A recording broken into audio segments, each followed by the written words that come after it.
disampaikan oleh pihak Pasi Intel yang mewakili Pak Dandim untuk menyampaikan pihak korban adalah dari rekan Babinsa.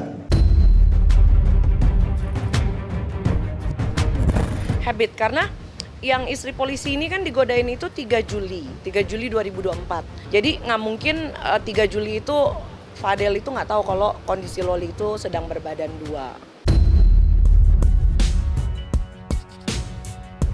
Kalau misalnya memang ada bukti ya silakan tunjukkan, jangan cuman sepotong-sepotong di sosial media bukti-buktinya. Istri polisi ini yang bilang ke aku sendiri, sempat ngancem juga, lu jangan ngeremehin gue.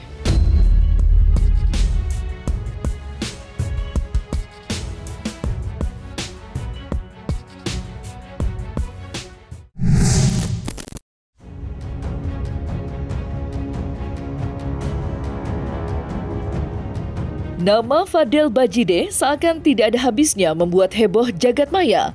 Bagaimana tidak, penari berdarah Arab dan Kupang itu digadang-gadang tengah dibelenggu bayang-bayang hukuman pidana usai dilaporkan ke pihak berwajib oleh ibu dari kekasihnya. Di sisi lain, aib-aib masa lalu Fadel pun makin ramai terkuak di media sosial, meskipun semua itu belum dapat dipastikan secara konkret kebenarannya. Dan sampai sekarang pun beragam tudingan miring soal Fadel masih terus bermunculan satu persatu. Salah satu pihak yang kerap kali menyuarakan kabar soal Fadel hingga kini adalah Yolo Ine. Buktinya, usai membongkar dugaan sikap kurang menyenangkan Fadel terhadap seorang istri polisi, Yolo Ine kembali membuat gebrakan yang diduga diarahkan kepada Fadel. Di mana dalam video itu, Yolo Ine menyindir seseorang yang diduga-duga mempromosikan hal ilegal lewat media sosial. Lantas seperti apa sindiran Yolo Ine? Serta benarkah pula hal itu ditujukan kepada Fadel? Kalau misalnya memang ada bukti ya silakan tunjukkan, jangan cuman sepotong-sepotong di sosial media bukti-buktinya, silakan omongin semuanya seperti itu biar orang paham juga, jadi nggak abu-abu.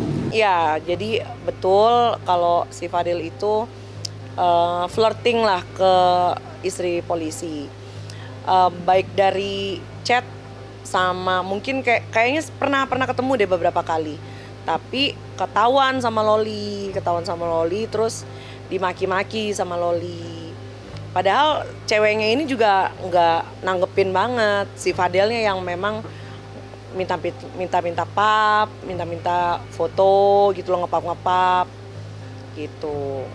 Jadi istri polisi ini yang bilang ke aku sendiri, terus dia sempat takut karena Fadel ini udah sempat ngancem juga, lu jangan ngeremehin gue gitu. Jadi Fadel ini nggak ngerti ya, mungkin jiwa premannya terlalu tinggi, jadi dia emang ke cewek-cewek yang pernah digodain tuh banyak ngancem ya. Ini yang kedua, tapi di luar sana kan kayaknya sih masih ada beberapa deh. Tapi yang ke aku langsung 2 orang.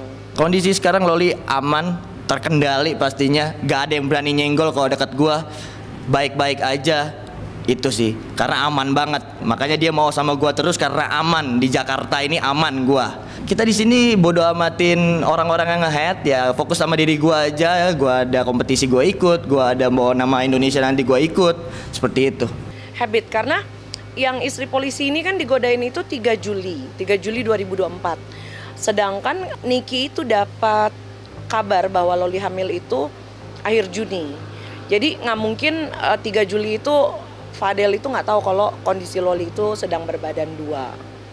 Tapi masih kepikiran untuk godain cewek itu udah habit sih ya, udah susah.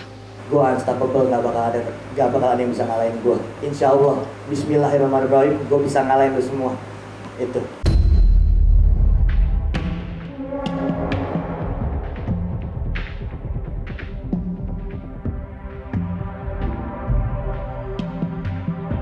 Sementara itu, salah seorang sahabat Yolo Ine sekaligus pihak pelapor sempat pula membongkar tudingan miring terkait aib masa lalu Fadel. Tidak tanggung-tanggung, ia membongkar sebuah dugaan mengejutkan bahwa Fadel disebut-sebut pernah memperjualbelikan konten tidak senonoh berupa potretnya di dunia maya. Seakan menguatkan ucapannya, sang pelapor pun membagikan bocoran berupa bukti dari konten yang dijual oleh Fadel itu. Sontak saja, unggahan itu membuat heboh seluruh jagat maya. Tidak sedikit bahkan yang membagikan lelucon-lelucon mengocok perut kala mengomentari unggahan tersebut. Dan yang pertama yang gue kasih tahu, gue bahaya di sini, makanya gue dihujat. Kalian tahu kan konten gue hanya dance. Kalian tahu kan gue di sini fokus sama dance gue, konsisten sama dance gue. Orang yang konsisten bakal diganggu sama orang-orang. Itu. Gak mungkin aku milih seseorang untuk dipacari kalau misalnya aku tidak cinta, atau aku tidak sayang, atau aku tidak nyaman dengan orang tersebut, yaitu Fadel. Jadi ya udah, kalau misalnya emang kalian gak suka dengan hubungan aku, ya udah, nggak apa-apa. Yang kalau misalnya yang suka, alhamdulillah. Yang tidak suka, ya sudah, aku nggak akan repot, dan untuk kalian pun tidak usah repot gitu loh, karena hubungan ini aku yang jalani dan Fadel. Karena selama ini aku dan Fadel dan keluarganya Fadel pun selalu baik sama aku dan selalu menjaga aku, bahkan ngebela aku. Saya ngerti sih ya, cinta monyet seumur gitu saya ngerti gitu loh. Walaupun saya dulu seumuran dia nggak gitu. Cuma saya nggak ngerti deh, dia itu mungkin berpikir cuma Fadel yang menerima dia sekarang untuk saat ini. Mungkin saya ngelihatnya bukan kayak cinta mati atau gimana, tapi dia melihat ini cuma orang ini nih yang bisa nerima saya padanya sekarang ini gitu. Itu kan ini ya namanya kehidupan ya, pasti ada pasang surutnya ya. Kita jalani dengan fun aja, dengan dance aja, dance kita yang punya. Konsisten juga ya. Udah kayak gitu sih Bang. Itu yang ngebuat gue kuat karena konsisten dan di saling support kita sama keluarga, termasuk abang-abang gue. Boleh lu remehin gue Fadel ya. Siapa sih Yolo? Tapi nih orang yang lu remehin ini ya dapat info tuh di mana-mana, mata sama kuping gue di mana-mana, ya. Lu mau press conference jam berapa, di mana ya? Dapat gue semua infonya. Ya. Mandi kalau kata gue. Sebelum ketemu kamera tuh mandi, bener deh. Oke, jadi statement gue nih buat kalian semua. Terakhir ya Bang ya. Iya, gue nggak bakal berhenti untuk menghibur kalian semua. Dan gue bakal nunjukin dance gue seperti apa buat kalian semua. Seperti itu. Ya. Gue sama abang gue bakal jadi dancer nomor 1 di dunia itu aja.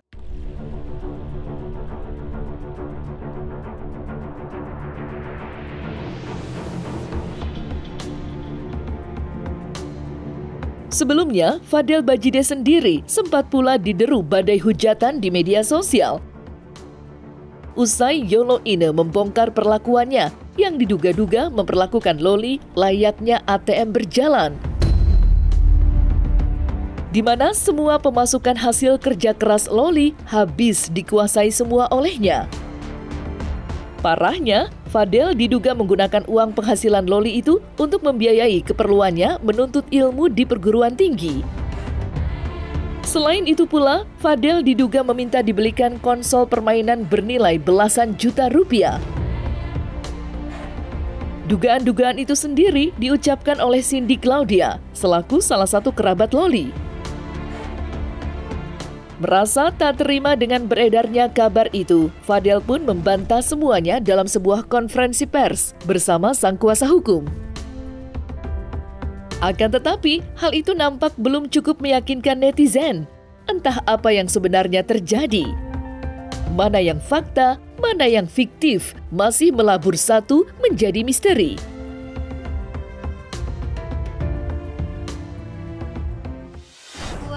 14 Februari beli PS. 14 Februari beli PS, oke. Iya. 12 Februari bayar kuliah 2 kali. Dan itu si Loli sendiri yang bilang ya? Iya, Loli sendiri yang bilang. Yang dia bilang dia nyari duit buat Fadel, apa segala macem. Untuk lunasin hutangnya, iya. Oh my god. Atas ada lagi, tapi transfernya udah ke rekening kakak iparnya. Komalasari itu? Iya. Gila. Ini 40 juta Ini 63 yang dia nipu Cimoy, terus dia balikin, dia transfer ke kakaknya Fadel, terus dia balikin lagi ke Cimoy, tapi aku transfernya lewat BCA ini Ci. 27 banyak sih. Yang itu nipu Rangga itu Esther itu? Iya, itu ini punya si Rangga atau mamanya gitu Ci, 2 juta. Dia transfer ke aku, ternyata yang transfer tuh admin slot lagi, terus admin slotnya bilang ini Loli nggak ngepost gitu, jadi kena lagi deh. Kalau yang pertama yang gue mau bahas dulu, kalau PS itu karena take and give ya, itu kan pribadi ya, gue juga ngasih dia ya kan, karena orang-orang nggak pernah nyebutin kalau gue ngasih ya kan, jadi kalau Loli yang ngasih tuh wah terlalu besar ya. Kalau misalnya seperti itu ya tanyakan aja langsung ke Loli, jangan nanya yang ke orang yang nggak tahu apa-apa ya kan. Jadi kalau misalnya iya ini kan pacar gua, pribadi gua. Jadi kalau misalnya buat PS itu benar adanya karena itu Valentine. Tapi kalau buat ya biaya kuliah itu terlalu gimana ya, kalau misalnya orang mikir kuliah gue dibayarin sedangkan bapak gua bayarin, bapak gue bayarin kuliah kok malah orang ini bilang biayain gue kuliah. Iya, bapak gue bukan orang biasa. Jadi kalau misalnya kalian ngomong atau anggap gue sebelah mata tentang uang, ya itu gue ketawa aja. Ya bagi orang-orang terdekat gue mungkin tahu seperti apa gue. Ya tersinggung karena keluarga gue keluarga berada juga. Jadi kalau misalnya kalian bilang gue make uang Loli, itu gue ketawain aja karena gue tahu gimana Loli dan gimana keluarga gue. Jadi makanya kalian tanya langsung aja ke Loli lah seperti apa keluarga gue. Kalau misalnya masalah buat bayar kuliah, dia itu yang bilang si Loli. Iya. Buat bayar kuliah Fadel. Katanya udah dikata-katain si pacarnya ini, dikatain tukang semir gitu sama mamanya, jadi pacarnya sakit hati katanya. Kayak pamrih, gitu. Jadi harus bayarin kuliahnya pacarnya. Dapat Hyundai Creta loh itu, ya 370 juta. Kamu tahu Cindy, kamu aja kesini masih pakai Gojek ya Cindy ya. Cindy kamu ya Cindy ya. Kamu kesini naik Gojek motor ya Cindy. Uang seharga Hyundai Creta kamu pinjemin ke si Loli. Kamu bisa kesini. Gimana Niki nggak marah-marah, Cindy? Aku tuh nggak tahu Ci, itu kayak kejebak, dia kan bilangnya hadiah dari live TikTok gitu. Oh, sama sih kita nggak nyalain kamu. Enggak, gue nyalahin dia. Gue nyalahin dia. Ya. Nyai mana? Ci udah ambil cuti. Nyai di mana? Jadi ini si Cindy tadi kita udah confirm ke Niki untuk gue pengen tahu aja info lebih detailnya. Kita udah izin, udah video call ke Cindy. Jadi kalau yang buat transferan itu kan gue punya ya sistem di ATM itu ada mutasi. Nanti kita buktiin lewat mutasi aja seperti itu, oke? Karena sistem nggak bisa diganggu, itu nggak bisa digoyangkan sama orang-orang, nggak bisa. Jadi kita lewat sistem aja mainnya seperti itu. Nggak pinjaman, di situ jatuhnya kita dititipkan dan kita kasih langsung ke Loli seperti itu. Jadi kalau misalnya ada fitnah-fitnah di luar sana yang memang memfitnah cuman ada bukti di awal, kan belum ada di akhirnya. Jadi jangan lihat dari awal langsung dibilang kenyataan. Jadi dilihat dari awal ke belakangnya, sampai belakang kita ikutin ke belakangnya. Gitu, itu baru namanya finish. Kalau di awal udah dibilang finish itu berarti bukan ada proses di situ.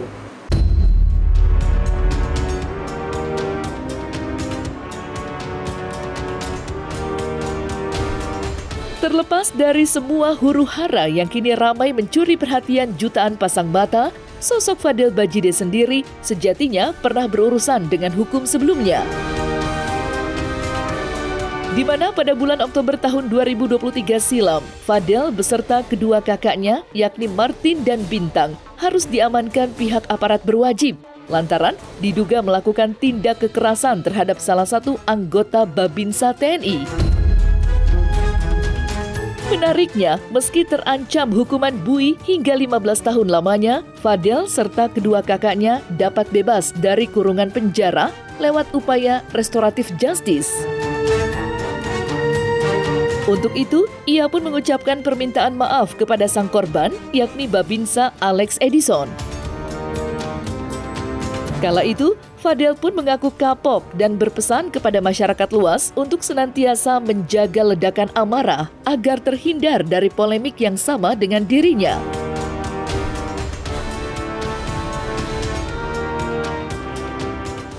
Tidak sendirian, tetapi yang bersangkutan membawa 2 temannya, jadi berjumlah 3 orang, melakukan intimidasi dan melakukan penganiayaan terhadap korban. Polres Jakarta Selatan setelah mendapatkan laporan ini, awal mula laporan adalah di Polsek Pasanggerahan. Selanjutnya atas petunjuk dari Bapak Kapolres, untuk perkara ini ditangani oleh Polres. Kami tarik penanganannya langsung di bawah Polres Metro Jakarta Selatan. Kami menggandeng dalam hal ini pihak TNI, dalam hal ini diwakili oleh Pak Pasi Intel dan juga dari Denpom diwakili oleh Ibda Fikri. Nanti untuk pihak korban bisa disampaikan oleh pihak Pasi Intel yang mewakili Pak Dandim untuk menyampaikan masalah pihak korban adalah dari rekan Babinsa. Sejauh ini masih kami dalamin, namun yang bersangkutan sempat menyampaikan kata-kata nggak usah bawa-bawa tentara. Padahal memang yang bersangkutan si korban itu menyampaikan bahwa saya ini Babinsa di sini. Ini yang kami sangat sayangkan dan mungkin nanti akan disampaikan oleh pihak dari Kodim mengenai perihal ini.